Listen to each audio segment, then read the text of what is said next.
하나님은 대주제이십니다. 하나님은 천지와 바다와 그 가운데 만물을 지으신 이십니다. 하나님은 주의 종 우리 조상 다윗의 입을 통하여 성령으로 말씀하시는 이로소이다. 그리고 27절 말씀, 과연 헤롯과 본디오 빌라도는 이방인과 이스라엘 백성과 합세하여 하나님께서 기름 부으신 거룩한 종 예수를 거슬러 하나님의 권능과 뜻대로 이루려고 예정하신 그것을 행하려고 이 성에 모였나이다. 이 지금 현실을 지금 당하고 있는 상황을 하나님께서 예정하신 것이다. 그리고 사람들이 과연 헤롯과 본디오 빌라도가 그것을 행하려고 이 성에 모였습니다. 사실을 그대로 말하고 있습니다. 하나님이 예정하신 것이고 하나님의 권능과 뜻대로 이루려고 예정하신 그것입니다.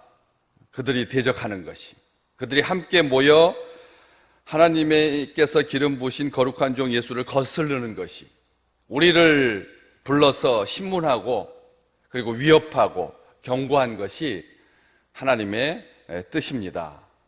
이렇게 사도들은, 주의 백성들은 말하고 있는 것이죠. 과연 그렇습니다.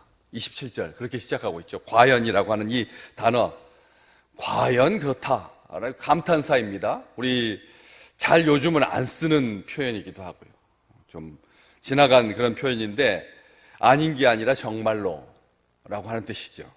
생각과 실제가 같을 때 쓰는 감탄사입니다. 결과에 있어서도 참으로 생각한 것대로, 예상한 대로 과연 그러합니다. 아멘이라는 뜻이기도 합니다. 하나님께서 말씀하신 대로 이루어졌습니다. 이 말이죠. 하나님께서 말씀하신 대로 이루어진 것입니다. 함께 모여서 대적하는 것이. 헤롯과 빌라도가 이방인과 이스라엘 백성과 합세하여, 여기 이방인들이 먼저 나오고 있습니다. 헤롯이 제일 나쁜 놈, 그 다음에 본디오 빌라도가 두 번째, 이방인이 세 번째, 이스라엘 백성이 네 번째, 이런 순서가 중요한 것이 아니라 헤롯은 유대인이고 본디오 빌라도는 로마 사람이고 이방인은 그 외에, 어쨌든 이 네 조합은 평상시에 아무리 모이려고 해도 함께 모이지 못했던 그런 부류의 족속들이고 열방들이고 세상의 군왕들인 거죠. 한 번도 그런 적이 없었는데 헤롯과 본디오 빌라도와 이방인과 이스라엘 백성, 다윗이 성령을 통하여, 다윗의 입을 통하여 성령께서 말씀하신 대로 세상의 근황들이 나서고 열방이 분노하고 족속들이 허사를 경영하고 관리들이 함께 모이는, 그래서 주와 그의 그리스도를 대적하는 그 예언의 말씀대로 이 사람들, 모든 사람들이 대적하기 위해 하나님께서 기름 부으신 거룩한 종 예수를 거스르기 위해 이 성에 모여 있습니다. 하나님께 그렇게 말하고 있는 것이죠. 그런데 이렇게 예수 그리스도를 대적하는 주와 그의 그리스도, 하나님께서 기름 부으신 거룩한 종 예수, 여기 특별하게 사도행전에서 이렇게 자주 강조하고 있는 예수 그리스도의 신분, 하나님의 아들 우리 주 예수 그리스도라고 바울은 늘 표현하곤 했는데, 누가는 하나님의 종이라고 하는 말을 자주 쓰고 있습니다. 3장 앞에도, 3장 13절에도 하나님이 그의 종 예수를 영화롭게 하셨다, 이렇게 기록하고 있고, 여기에서도 27절에서도 하나님께서 기름 부으신 거룩한 종 예수를 거슬렀다. 이 기름 붓다라고 하는 말은 사명을 부여했다, 하나님께서 임명하셨다, 하나님께서 세우셨다라고 하는 뜻인데, 그 종이라고 되어 있습니다. 나중에 바울은 이 하나님의 종 예수 그리스도를 하나님의 종이라고 하는 성격에 대해서 왜 하나님의 종이라고 썼느냐라고 하는 것에 설명을 잘해주고 있죠. 빌립보서 2장 7절에 스스로 종의 형체를 취하셨다, 오히려 자기를 비워서 종의 형체를 가지셨다, 사람과 같이 되셨다, 이렇게 기록하고 있습니다. 이 스스로 우리 주님께서 종의 형상, 자기를 비워서 종의 형체를 가지사 사람과 같이 되셨다고 바울은 잘 해석해 주고 있습니다. 설명해 주고 있습니다. 다시 말하면 우리 주님께서, 가장 높으신 하나님께서 가장 낮은 모습으로, 가장 낮은 모습으로 그렇게 충성하고 복종하셨다라고 하는 것을 강조하기 위해서 예수님 앞에다가 가장 낮은 종이라고 하는 이 표현을 쓰고 있는 것이죠. 절대 복종하시고 절대 청종하셨다. 우리 주님께서 이 땅에 계실 때 나와 아버지는 하나이다 라고 하는 말을 제자들에게 분명히 하시면서도 나는 내 뜻대로 나를 주장하지 않는다.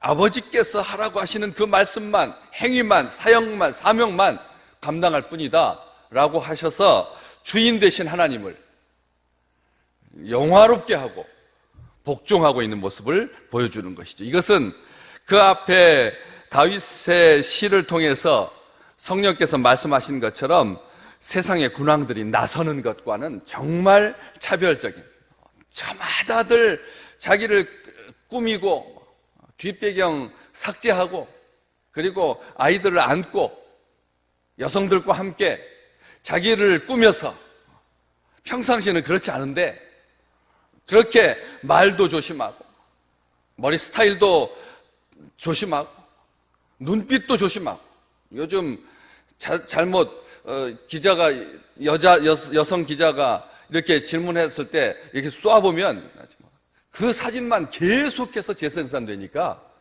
조심합니다. 말도 조심하고 태도도 조심하고 그리고 일도 조심하고, 그러면서 세상의 군왕들이 그 나서는 것과 완전하게 대조되는 우리 주님께서 거룩한 종이시다. 그런데 종이다 라고 했는데 거룩한 종이다 라고 하는 표현을 쓰고 있습니다. 종이긴 종인데 거룩한 종이다. 이 말도 마찬가지, 거룩이라고 하는 말 자체가 종을 빛나게 하는, 종이시면서도 그 사명을 너무나 잘 감당해서 우리 주님께서 빛나는, 거룩으로 빛나는 종이다. 이 거룩이라고 하는 말 자체가 복종인 것이거든요. 순종인 거고요. 주인이 하라고 하는 대로 순종한 것이 거룩입니다. 그렇기 때문에 그걸 강조하는 것이죠. 하나님의 말씀에 복종하셨던, 하나님께 순종하셨던 그런 모습을 강조하기 위해서 거룩한 종이다 라고 쓰고 있는데, 이 종이라고 하는 표현은 그 이후로 계속 우리 주님을 섬기는 모든 종들을 표현할 때 아주 즐겨 쓰는 표현이 되었죠. 지금도 마찬가지고, 그리스도 예수의 종 바울과 디모데는 늘 그렇게 쓰죠. 바울은 편지할 때 그리스도 예수의 종이라고, 바울과 또 자기만 그렇게 말하지 아니하고 디모데도, 바울과 디모데도 그리스도 예수의 종이다. 또 베드로도 말하기를 예수 그리스도의 종이며 사도인 나 베드로도 예수 그리스도의 종이며 사도인 베드로다 이렇게 쓰고 있습니다. 천사들도 마찬가지고, 천사들도 그의 종이라고 요한은 나중에 계시록에서 쓰고 있습니다. 계시록 1장 1절 보시면 반드시 속히 일어날 일들을 그 종들에게 보이시려고, 그 종들에게는 하나님을 따르는 모든 백성들, 하나님의 자기 백성들, 자기 사람들, 자기가 세우신, 자기가 부르신, 자기가 영화롭게 하신, 자기가 흠없게 하신, 칭의, 의롭다고 하시는 그런 모든 종들에게 보이시려고 그의 천사를 그 종 요한에게 보내셨다. 요한도 자기를 그 종이라고 정관사를 써서 바로 그 종에게 보내셨다. 그냥 불특정 다수에게 무작정 살포하는 것이 아니라 확실하게 알게 하셨다라고 하는 뜻이죠. 오늘 본문 말씀 이후에 30절에도 보시면 손을 내밀어서 병을 낫게 하시옵고 표적과 기사가 거룩한 종 예수의 이름으로 이루어지게 하옵소서 하고 기도했습니다.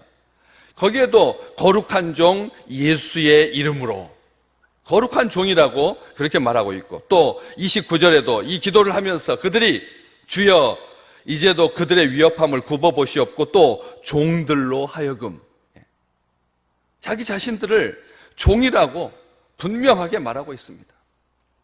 그런데 이 종이라고 하는 개념이 세상에서 그렇게 늘 쓰는 부리는 사람 그런 정도가 아닙니다. 당시에는 종이라고 하는 말은 노예였고 그 노예라고 하는 말은 비참한 인생이었죠. 그런데 누가는 특이하게 여기에서 이 거룩한 종이라고 할 때 이 종을 우리가 늘 알고 있는 종이라고 하는 언어와는 조금 차별적인 단어를 사용하고 있습니다.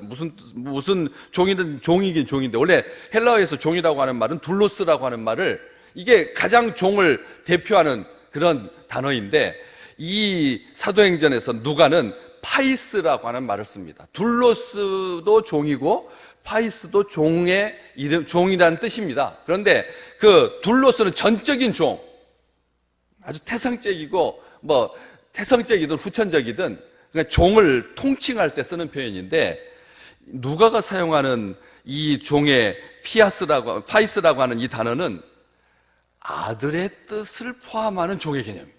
그러니까 다시 말하면 없는 표현이죠. 그냥 다시 말하면 겸손하게 자기를 아버지의 종이라고 부를 때 겸손하게 자기를 아버지의 종이라고 진짜 성숙한 아들의 모습인 거죠.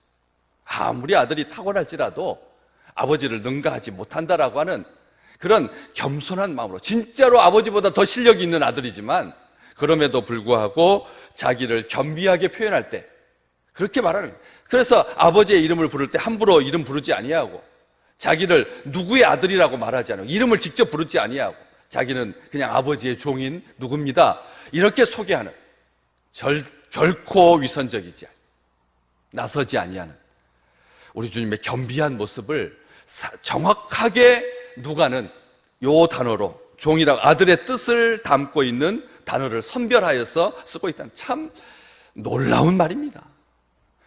하나님의 뜻대로 아버지의 뜻대로 이 땅의 죄인들을 구하기 위해서 육신을 입고 오신 자기를 버리신 자기를 비우신 종의 형체를 가져 사람과 같이 되신 자기 목숨을 버리신 고난받고 피 흘리신 죽은 자 가운데서 다시 사신 그런 우리 주님을 잘 담고 있는 말이 바로 이 표현입니다. 겸손한 아들이신 우리 주님께서 오늘도 겸손하게 우리와 함께 계시고